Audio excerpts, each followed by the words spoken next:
Hello everyone, Neil Tappin here from Golf Monthly and welcome to the Wentworth Club and part 2 in our series called 24 Hours to Save Your Game, in which we're doing everything we can to help a struggling 18 handicapper to improve. And in this video, we are focusing on fitting. So behind me, we have the TaylorMade Performance Lab here at Wentworth, and Tom Clarke, our 18 handicapper, is going to run through a full and thorough custom fitting. In particular, we're focusing on the driver because that's the area of the game where we think Tom could make the biggest improvement. All too often, it's missed fairways that are causing some of those card-wrecking disasters that are really costing him. So hopefully, by running through that fitting, we might be able to find a new driver that will help him hit the ball a little bit straighter off the tee. Guys, if you're new to the Golf Monthly channel, please do hit the subscribe button to make sure that you don't miss any of our videos. Hit the like button if you like what you're watching. But let's head over there, meet Tom, and find out if there is a tailor-made driver that will help him hit the ball a little bit straighter.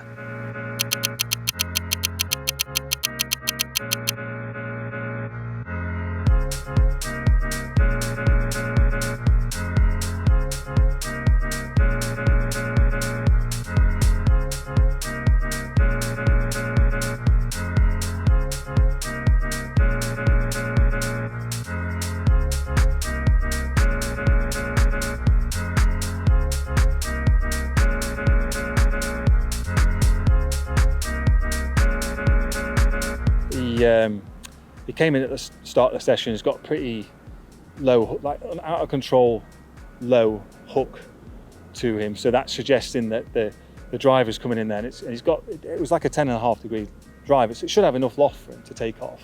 But the ball just wasn't taking off. So we explained to him that we possibly need to build a driver where you feel more of the club head on there. And then we need to check the spin rates. It looked like it was coming out quite low spinning as well. It wasn't holding the flight in the air for us. So we started on the SIM head. The SIM head's slightly heavier than the SIM Max head. And we started with a 60 gram shaft to start off with. Okay, Tom turned around, said it felt okay, but it felt heavier than what he'd been playing with. So what we did, we just took the weight of the shaft off a little bit, and normally what that does then, it starts bringing the weight more into the head, and therefore Tom could feel how he could get the loft back on the golf club himself with the feel of the driver.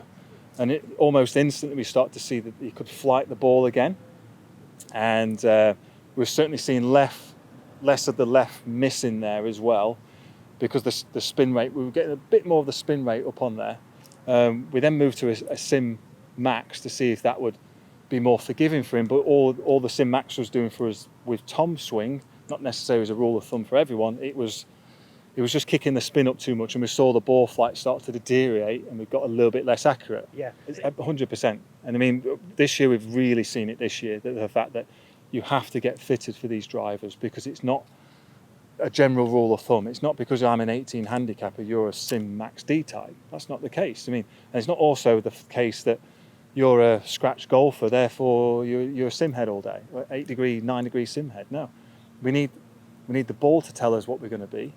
And then we need to ask the customer in front of us, what does that feel like? Do you feel this? Does that feel good? Does that feel worse? It's very important you listen to the golfer, because at the end of the day, they're the ones who've got to go and play with it. SIM, 10.5 degree. Okay, we also end up in a nice 50 gram shaft. So this says 5F4 on there. That's a 50 gram stiff shaft in there. And straight away, Tom could feel more of the club head, and therefore we instantly started seeing him flight the ball himself. Okay, rather than being reliant on sticking loft on there as well. Yeah. We kept it in pretty neutral because Tom's going to work on his swing a little bit. Okay, we could have manipulated the face for him a little bit, but I think long-term wise, it's going to help him if he learns to square the face up himself. He's in a world where he wants to work on it a little bit more, wants to play a bit more, wants to enjoy his golf a bit more. So we made a decision, rather than manipulating the face, let's keep it square and let's help you understand how you square the face up. Pretty dramatic difference, really. We had balls hitting our left fence, maybe getting max about 110 carries, to then we pop one out at 245, 270. So 245 carry, 270 total, with a spin rate of about just below 2,500, which is excellent, and then launching about 14, which is completely different. You could see it with your own eye. It was a completely different flight on there, and he felt a lot happier with what he's got in there. Felt more confident with what he's got in his hand, and he felt like he could, go at it and free himself up a bit at it and control the ball a bit better. Yeah, and that's the thing. So every fitting that comes in is a possibly a unique situation. We do a Q&A before the player strolls in the room.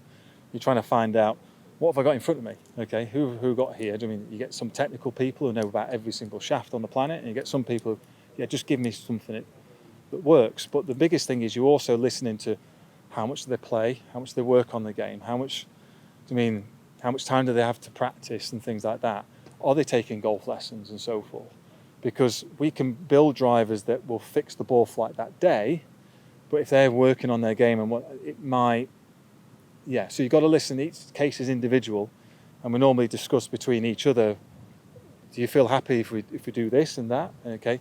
You also need to know, especially with drivers, which side of the golf course don't you like? Because everyone has a side of the golf course they could literally walk off the golf course to the other seat they were there, and I know from there. Then I know if I can. Let's say I'm putting more loft on it. When I put more loft on it, it closes the face. If I've got somebody in there who hates left, that might not be the best idea. So we might go to a higher loft and start going down into the loft, opening the face a little bit. Or vice versa, you've got somebody that's at miles right, then you've got a little bit of leeway to move it the other way. So it's always listening to the player and letting them tell you what their game is, and what they're the ones who've got to go and play. I mean, they're the ones who play the game with themselves and listening to it. And it's each individual case that strolls in where we make decisions together where we think it's best for their equipment, 100%. Yeah, even if he works on his game, improves it, this is going to last him a long time. Yeah, this is going to stay with him, for a bit of time. It worked really well. Okay, so Tom, fitting complete. Yeah. Have you ever been for a club fitting before? I haven't. I mean, I've been at Golf Monthly for 10 years and you've never let me out of the office. So it's brilliant to come here and have my first fitting. Obviously seen a lot of people having been fit and read articles about it, so I kind of knew what to expect. But even then, it's great to come and see what's on offer. Yeah. And it was fantastic. Again, I think it's the feedback you get straight away from the TrackMan, and obviously the expertise from the fitter as well, is invaluable. So I ended up with a TaylorMade SIM. The standard version, not the Max, which you might have thought 18 handicapper, prime candidate for the Max or the Max D, but no. Yeah, so when we tried the Max, the spin went up and the dispersion spread out a bit more. So actually it was a SIM which worked well, and a 50-gram stiff shaft as well. So again, which I don't know whether I was expecting that or not, but it was great to go through the options and hit lots of different options and then find out what actually I settled on. Yeah, and I think for some people out there, they think, well, maybe custom fitting is for the lowest handicap players and the best players out there. But actually, I could see from the session that you had that when you've got a consistent miss or you've got something in your game that you're working on, it was amazing how quick the improvements were, I thought. Yeah, and absolutely. And Tom said, actually, you could come in and you can have a fault.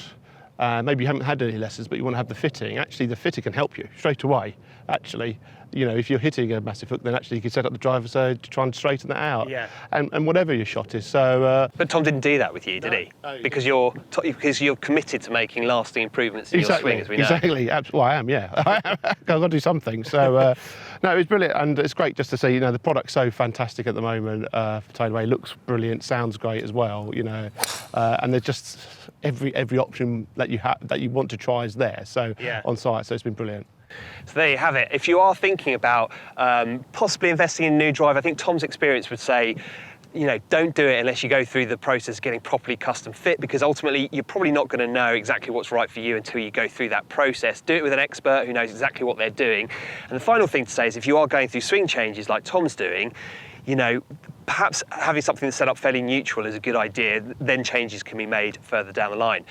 That's all from here for now. Guys, before you go, please do hit the pause button and let us know any thoughts that you have about fitting. Have you been fitted for the current driver that you're using? If so, what are you using? And what was your experience? We would be very interested to hear your thoughts. But for now, from Wentworth, it's goodbye.